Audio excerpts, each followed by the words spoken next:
Chapter 2, Mr. Ages. Mr. Ages was a white mouse who lived across the farm and beyond, in a house that was part of a brick wall. The wall lined the basement of what had once been a large farmhouse. The farmhouse itself had burned down so many years ago that nobody could remember what it had looked like nor who had lived there. The basement remained a great square hole in the ground, and in its crumbling walls, protected from the wind and snow, numerous small creatures lived. In summer there were snakes, dangerous to Mrs. Frisby, but there was no need to worry about them in winter. Just the same, it was a long, hard journey and could be risky unless she was extremely cautious. It was so far, in fact, that Mrs. Frisby would not ordinarily have set out so late in the day for fear that the dark would catch her before she got back. But Timothy obviously could not wait until the next day. So only 5 minutes after she had announced that she must go, she was gone. If she had been able to follow her nose, that is, to take the shortest route to where Mr. Ages lived, her journey would have been easy enough. But since that would have led her close to the farmhouse and the barn, and since the cat stalked those grounds relentlessly, she had to plot a much more roundabout way, circling the whole wide farmyard and sticking to the fringe of the woods. She loped along briskly, moving in the easy, horse-like canter mice use when they are trying to cover ground. Her progress was almost completely noiseless. She chose her path where the earth was bare or where grass grew, and she avoided dead leaves, which would always rustle and crackle, even under her small weight.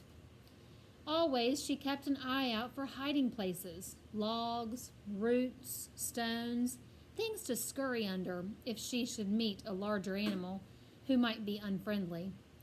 For though the cat was number one, there were other things in the woods that chased mice. And as she did all this, she worried about Timothy and hoped that Mr. Ages would know something that would help him. It was more than 2 hours later that she saw she was getting close to the brick wall where he lived. Though her husband had been a great friend of Mr. Ages and had visited him often, Mrs. Frisby herself had only been there once before, and that had been in summer. Still, she remembered the place clearly. It was an odd sort of clearing in the woods. Long ago, when the old house had been lived in, before it had burned, there must have been a wide lawn around it. Over the years, this clearing had grown over with a strange mixture of high, rank weeds, tall grass, berries, and wild flowers. In the summer, it was a wild and beautiful place, bright with blooms and full of the smell of blackberry blossoms and purple clover. There were harsher plants as well, spiked jimson weeds and poisonous dark pokeberries, and bees droning everywhere. But in winter, it had a bleak and almost ghostly look, for the blossoms and the green leaves were gone, and only the dry skeletons of the weeds stood, hung with stalks and seeds and pods that rattled in the wind. It was from these seeds and others, and from the flowers and roots beneath them, that Mr. Ages made the draughts and powders that could sometimes save the sick from dying. So Mr. Ages, he's kind of like a medicine man, right? The time she had been here before, that was for Timothy too, when he was only a baby, scarcely bigger than a marble, because remember, they are mice. He had wandered while playing with the other children a little way from them and had been bitten or stung by something poisonous. They did not know what. When the others found him, he lay curled in a ball, paralyzed and scarcely able to breathe. That time her husband, Mr. Frisby, had been alive, and between them, taking turns, they had managed to carry Timothy to Mr. Ages' house. It was a sad and frightening journey, and when they arrived, they had been afraid he might already be dead. Mr. Ages looked at him, examined his tongue, felt his pulse, and found a small red lump near his neck. "Spider," he said. "Not a black widow, but bad enough." He had forced a few drops of a milky liquid into Timothy's mouth and held him upright so that it could trickle down his throat, for Timothy could not swallow. In a few minutes, his small muscles had unlocked and he was able to move his arms and legs. "He'll be all right," said Mr. Ages, but weak for a few hours. The trip back home had been a happy one, and the other children were wide-eyed with joy to see Timothy alive. Yet Mrs. Frisby thought that this had been the beginning of his frailness. From that time on, he tended to stumble a little when he walked, especially when he was tired. He never grew as big or as vigorous as his brother Martin, but he thought a great deal more, and in that he resembled his father. Now she reached Mr. Age's house, a hole in the brick wall where one end of a heavy floor beam had once rested. It was about 2 feet below the top of the wall, and one reached it by climbing down a sort of rough stairway of broken brick ends. She knocked on his door, made of a piece of shingle.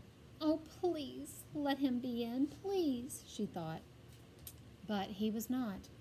There was no answer, so she sat down to wait on the narrow ledge of brick in front of his door. Half an hour passed. The sun sank lower on the west all the time before she heard a slight scratching noise up above, and there he came, carrying a cloth sack bulging with some kind of lumpy material. His fur was a soft gray-white and so glossy he seemed to glow.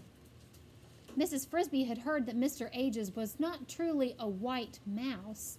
That is, he had not been born with white fur, but had turned white from old age. Whether this was so or not, she did not know.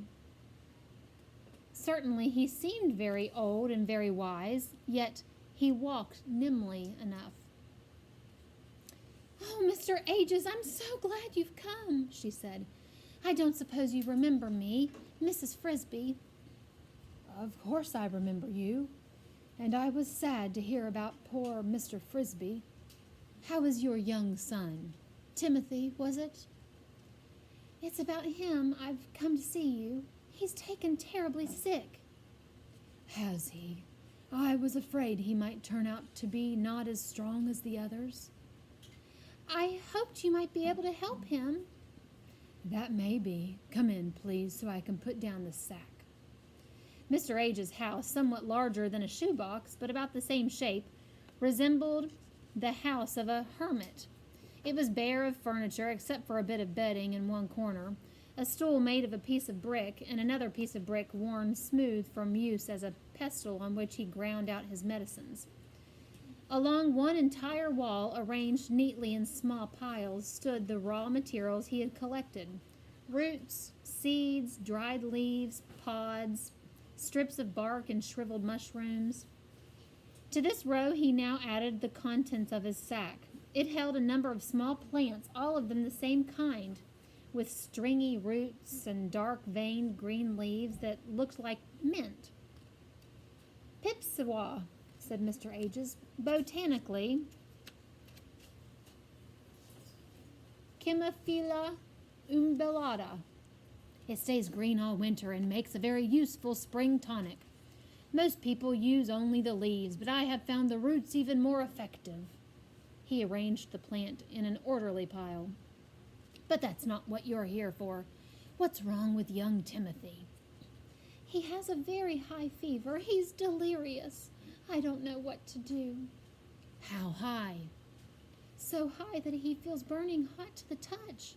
Runs with perspiration," that means sweat, "and yet he shivers with cold at the same time." "Keep him wrapped in a blanket." "I do." "And his pulse?" "So fast that you cannot tell one heartbeat from the next." "His tongue?" "So coated that it looks purple." "How does he breathe?" "He breathes very rapidly, and the air rasps in his chest. He said at first that he could not get his breath." "But he does not cough?" "No." "He has pneumonia," says Mr. Ages.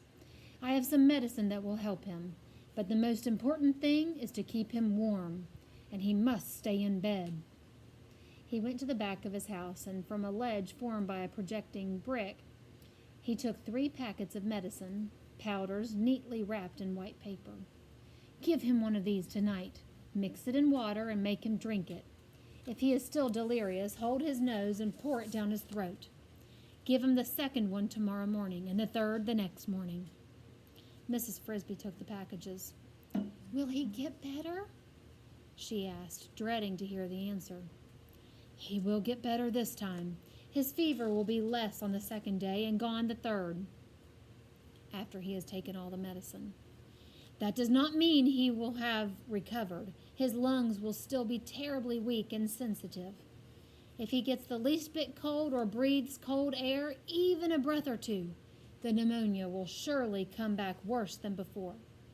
And the second time, he may not recover. This will be true for at least 3 weeks, and more likely a month. And after that? Even after that, he should be careful, though we may hope by then the weather will be warmer." By now the sun was getting low in the west, settling high into the mountains beyond the woods. Mrs. Frisby thanked Mr. Ages and set out for home as quickly as she could.